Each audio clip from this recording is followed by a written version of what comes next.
Eto, using throwables nga dito guys. Titingnan natin kung magko-connect ba mga throwables nila dito.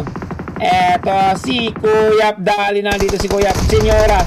Didiskarte. Dali na dito si Charo. Ayan na, GG will play nga dito sa ating slot 5. Mga anilios natin na maalam na dito ng maaga. 3 teams. 6 players. Ayan, 3B2B1 situation. SQD laban sa ating mga team 20.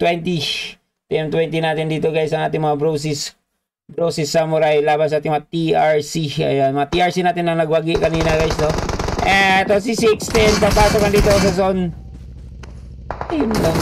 Bakit na dyan sa likod? Ayan na guys, no? Dali na dito. Eto na guys.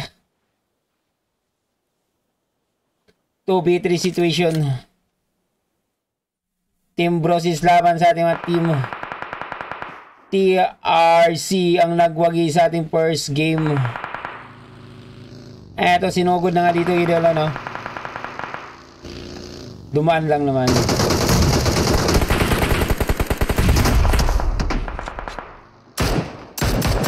Si Yaki Welt nga dito, muntika na. Eto na naman si Sadno. Dali ba? Muntika na dito si Sadno guys. Ayun lang. Dali na dito si Jaboy. Eto na TRC. Hindi papayag ang ating mga team Brosis. Ayan na, maalam na dito ang ating. Grabe naman yun. Ayun lang.